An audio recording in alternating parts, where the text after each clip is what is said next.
Bom dia, boa tarde ou boa noite, depende do horário que você está assistindo e depende de onde você está assistindo.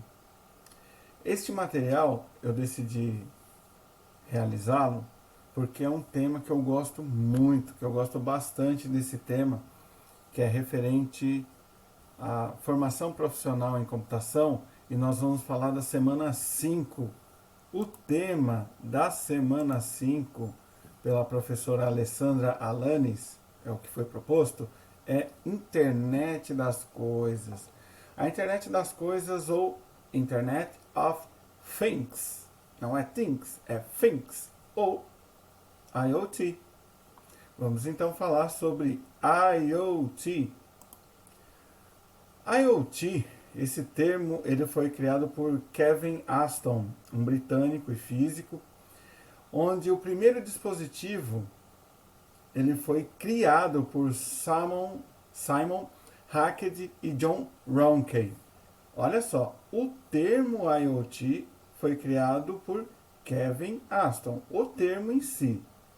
Mas o primeiro dispositivo de IoT ele foi criado por essa dupla aí, ó, Simon Hackett e John Ronke. Vamos ver o que esses caras fizeram. O desafio dessa dupla era que foi proposto, que foi colocado numa feira anual de tecnologia britânica, foi com que eles pegassem uma torradeira e conectassem na internet. Esse era o desafio. Então, nessa feira, foi proposto esse desafio para a dupla.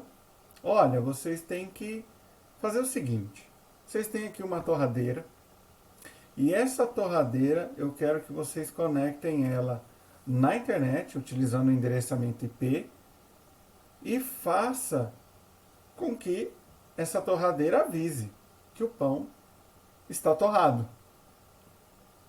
E não é que a dupla conseguiu fazer isso? Só que eles tinham um problema. A dupla conseguiu colocar a torradeira na internet, na rede, utilizando um endereçamento IP e que essa torradeira avisasse quando o pão tivesse torrado. Só que tinha um probleminha. Como fazer com que o pão fosse inserido na torradeira? Não é que um ano depois, essa dupla inventou um braço mecânico, que esse braço ele pegava o pão, pinçava, colocava na torradeira e acionava a torradeira por meio de IoT. Ou seja, o braço mecânico ele estava conectado também na internet, sendo movimentado ou acionado por um dispositivo na rede, colocava esse pão que ele pinçava pelo braço mecânico, colocava na torradeira e acionava. E a torradeira depois avisava que o pão estava torrado. Com isso, com esse desafio proposto e esses equipamentos que foi a grande revolução sendo conectados na internet, viu-se a necessidade de pensar em um novo modo de endereçamento de IP. Porque você imagina só, você tem apenas computadores na internet, na rede, utilizando endereçamento IP.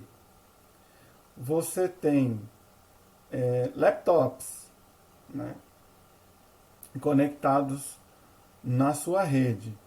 E agora você vai passar a ter uma torradeira, você pode ter uma geladeira conectada. Ah, não vai dar muito certo isso aí. Precisamos aumentar a quantidade de endereçamento IP. Porque os dispositivos vão aumentar.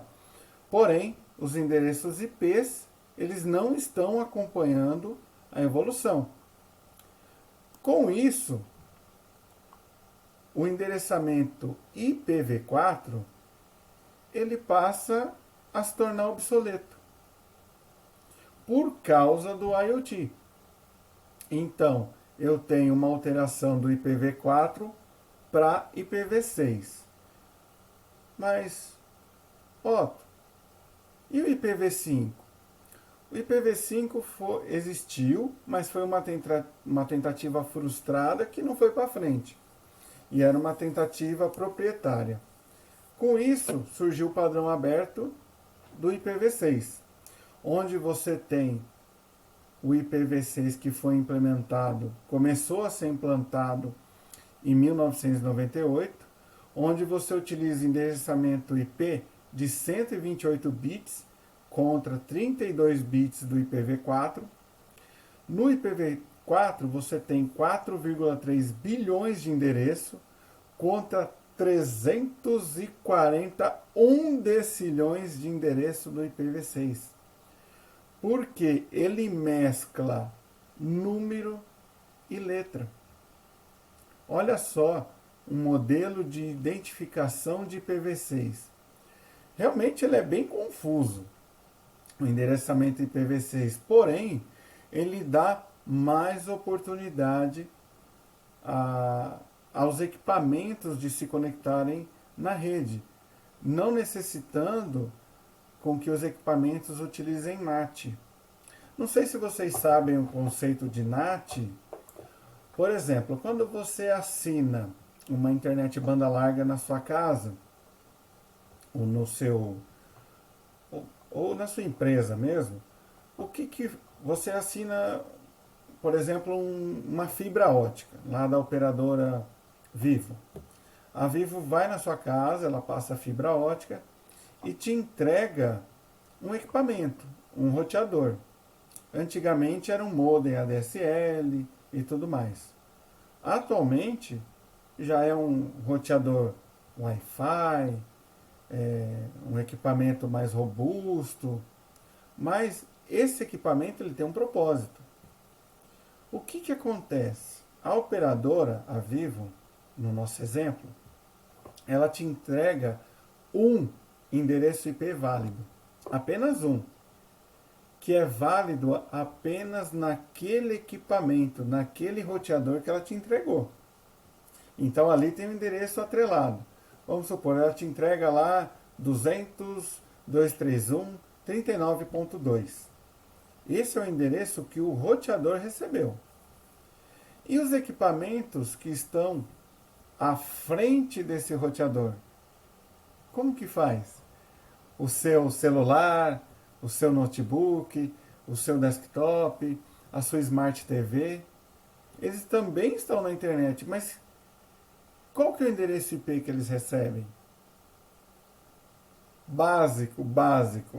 192.168.0.2.3 e assim sucessivo. Ou seja, o roteador ele pega o endereço IP e distribui via DHCP, que é um protocolo que a gente já viu em redes. É um protocolo de distribuição de IP. Aí o que acontece?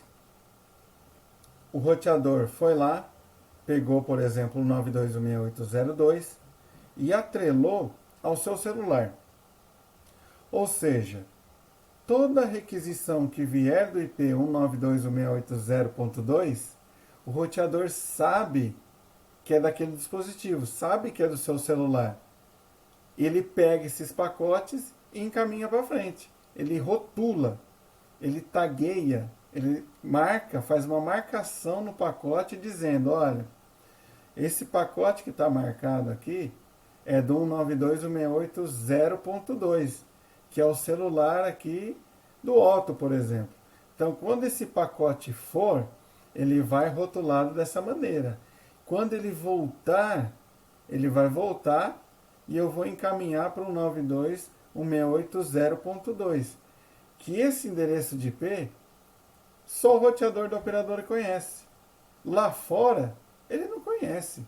Lá fora, na internet em si, ele conhece o IP válido. que é o 200.231.39.2. Mas ele vai marcado de que endereço IP interno que ele veio e que ele foi. Então, esse é o objetivo da criação do IPv6, para aumentar a quantidade de dispositivos que possam conter endereço de IPs válidos. Com isso também surge as redes convergentes. O que são redes convergentes? As redes convergentes são aquelas redes onde tudo trafega num único lugar. Atualmente você pode assinar um plano de internet que já pode possuir internet, telefone, TV por assinatura, PABX virtual, tudo num único cabo, tudo num único equipamento que distribui, ou seja, na fibra ótica, através dos pulsos elétricos, né, os pulsos luminosos, desculpa, vai trafegar lá o seu vídeo, vai trafegar a sua internet, vai trafegar a voz. Com isso, eu tenho uma redução de custo tanto de infraestrutura física, que é a passagem de cabos, onde eu tinha que passar vários cabos para ter vários serviços. Hoje eu passo apenas uma fibra e eu consigo ter diversos serviços.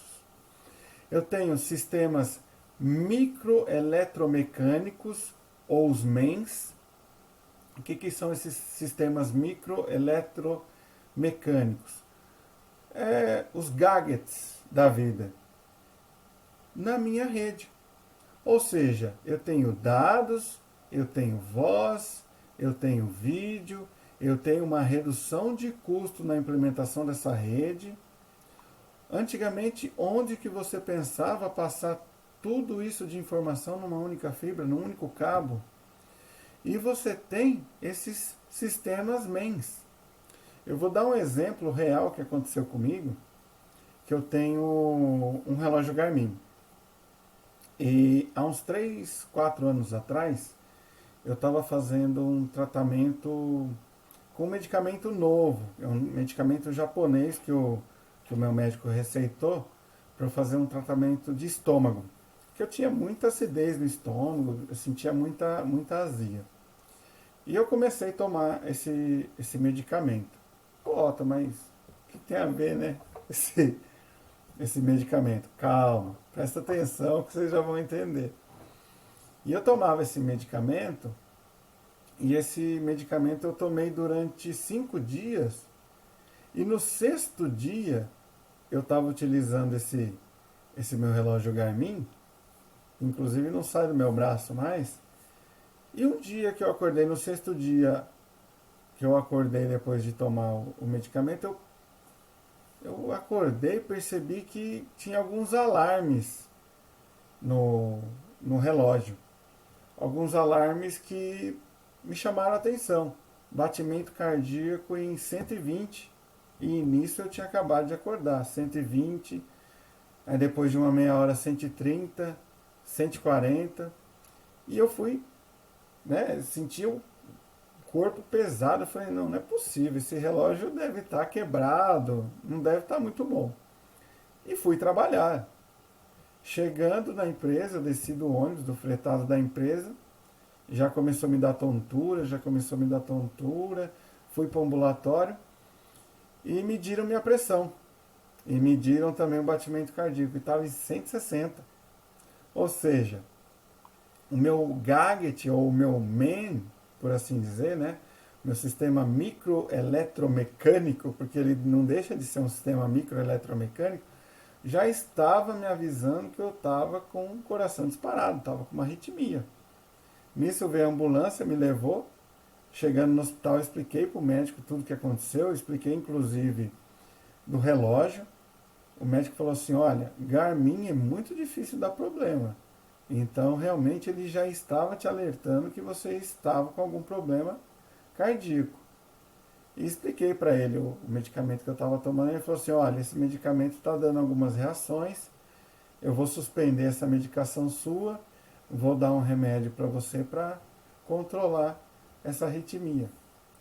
E tanto é que depois eu fiz mais alguns exames e graças a Deus não tenho nenhum problema cardíaco. Mas para você ver como é importante hoje um sistema eletromecânico, um sistema MAN, né? Um sistema de um gadget que às vezes pode salvar a sua vida e você às vezes não dá tanta importância. Com isso também surgiu o conceito de casas fáceis ou smart homes. As smart homes ela tem o conceito de tudo interligado. Há um ano atrás eu comprei uma máquina de lavar que eu achei até engraçado, que ela tem alguns comandos. Ela é uma lave seca que você, pelo celular, você controla ela, você baixa o ciclo de lavagem que você quer, se é o ciclo esporte, se é o ciclo mais pesado, se é o lava e seca, se é o só seca, se é o só lava. Você simplesmente baixa no seu celular e envia para a máquina de lavar que já está conectada na internet e você manda a programação. Ela estando pronta, ela te avisa: olha, retire a roupa que está na máquina. Cuidado com o tambor que está quente, ou então já resfreie o tambor. Isso tudo de acordo com o que você programou, ou com o que você já fez o download de um script já pré-programado pela LG, que no caso é a marca da minha máquina de lavar. Com isso, você tem uma redução, por exemplo, de controle remoto. Por quê? Você tem tudo num aparelho que você já possui, que é o seu celular. Você consegue controlar um ar-condicionado, você consegue controlar uma televisão, você consegue controlar a sua máquina de lavar, tudo simplesmente por um app. E porque está interligado na sua rede Wi-Fi da sua casa.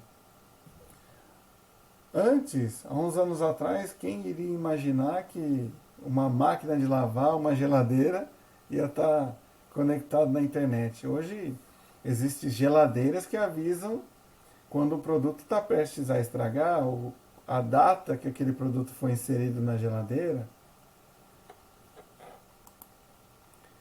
Eu coloquei um vídeo aqui depois, eu gostaria que vocês dessem uma olhada, é bem interessante, está aqui no link da apresentação, hora que eu subi essa apresentação, esse vídeo, dá uma olhadinha para vocês verem sobre o conceito de casas inteligentes. Aqui eu coloquei uma imagem, que é a imagem desse vídeo, onde um engenheiro elétrico, ele fez a casa dele, ele planejou a casa dele. Essa casa, ele estima que teve um aumento no valor por causa dos equipamentos de IoT em 40%. Mas ele falou que esse valor consegue se pagar no decorrer do tempo. Mas a reportagem não foi muito feliz no decorrer de quanto tempo. Esse engenheiro ele colocou gerador de energia eólica, ele colocou placa de fotovoltaico, colocou automação, colocou um monte de dispositivo de IoT. Infravermelho. É muito interessante. Dá uma olhadinha nesse vídeo aqui que vai ficar muito claro para vocês o que o IoT tem de benefício, o que o IoT vai trazer para a gente no futuro. E agora eu vou falar de uma área que eu gosto bastante, que eu tenho estudado muito, que é o IoT na agricultura, ou IoT no campo. O IoT no campo, ele está ganhando muito espaço, muito espaço. É um nicho de mercado que atualmente eu tenho muito interesse e quem sabe poder trabalhar nessa área de IoT voltada para o campo, porque é uma área que está tendo muito crescimento. Tem muito crescimento. O agro no Brasil está tendo muito crescimento com as exportações, com automatização. É o Brasil querendo inovar na tecnologia, querendo fazer com que seus produtos cheguem no mundo inteiro. E o agro do Brasil tem muito reconhecimento lá fora. Então a agricultura 4.0, assim como o pessoal está falando, está utilizando muito da tecnologia, de dispositivos IoT, de dispositivos que medem, por exemplo, o quanto de água aquele solo precisa para evitar desperdício de água, o quanto de fertilizante aquele solo precisa, se eu não vou encharcar o solo, se eu não vou contaminar o solo, quanto de pesticida eu preciso para não ter desperdício de produto agrícola. Então o IoT está ajudando a redução de custo drasticamente na agricultura, porque os insumos agrícolas, tanto pesticida quanto